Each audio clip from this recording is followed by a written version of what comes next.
Julien, bonjour. Salut, Merci tout d'abord de nous accorder ce temps. merci à vous. On vous a découvert dans Secret Story et actuellement, on peut suivre vos aventures dans les anges de la télé-réalité. Et ce qu'on sait tous, c'est que vos premiers amours, c'est le sport, et notamment le football. Vous rêvez d'une carrière professionnelle. Racontez-nous. En fait, le foot, c'est un vieux rêve de gamin. Donc, les anges de la télé-réalité, ça m'a permis de pouvoir tenter de réaliser ce rêve en partant m'évaluer à l'étranger.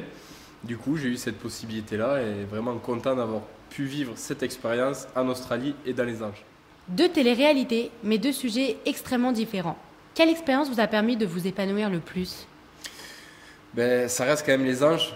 L'expérience qui m'a permis de m'épanouir le plus, c'est quand même les anges parce que voilà, on n'était pas en autarcie, on n'était pas, on va dire, enfermé. Et cette notion d'enfermement dans ce story, je l'appréhendais un peu. Alors je l'ai très bien vécu au final, mais là quand même, les anges, ça nous permet d'aller à des rendez-vous professionnels. Moi en plus, j'ai fait ça pour le football. Du coup, mon petit rêve de gamin, j'ai pu m'y essayer là-bas. Du coup, ouais, non, j'ai quand même préféré. Et je me suis quand même mieux épanoui dans les anges que dans ce story. Participer à ces programmes de télé-réalité est-il un moyen pour vous de vous faire connaître ou bien de vivre des expériences singulières et différentes? Je pense que participer à des programmes de télé-réalité, ça peut être aussi pour se faire connaître. Moi, c'était vraiment aussi pour vivre des expériences nouvelles. Le fait de partir en Australie, moi, par réflexe, j'y serais pas parti là-bas.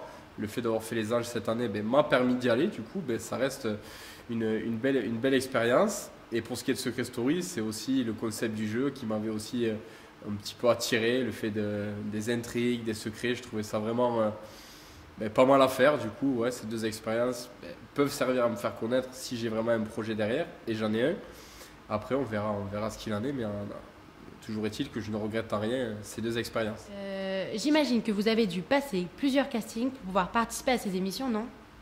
À chaque fois, j'ai été contacté la première fois pour Secret Story via les réseaux sociaux. Donc ça, c'est toujours la première étape du casting. Donc après, j'ai dû me rendre là-bas sur place à la Plaine Saint-Denis. Et ouais, c'est quand même un casting à part entière. Et il faut quand même aussi répondre aux attentes. Et il y a quand même des attentes. Il faut rester soi-même. Pour donner un petit conseil à celles et ceux qui vont faire des castings, il faut rester soi-même, rester entier, ce qu'on est. Et essayer de se donner pour que le producteur puisse avoir envie de voir vos têtes dans les programmes à venir. Est-ce que ça vous donne envie de participer à d'autres castings pour de nouveaux projets? Et oui, ça me donne envie de partager de nouvelles aventures encore. Ça me donne envie, le fait d'avoir fait ces deux programmes, de faire encore de nouveaux concepts, de nouveaux projets. Julien, si vous aviez un désir à exaucer, quel serait-il? Si j'avais un désir à exaucer, la santé pour toute ma famille et moi. Eh bien écoutez, c'est tout ce qu'on vous souhaite. Merci beaucoup et à très bientôt. Merci à vous.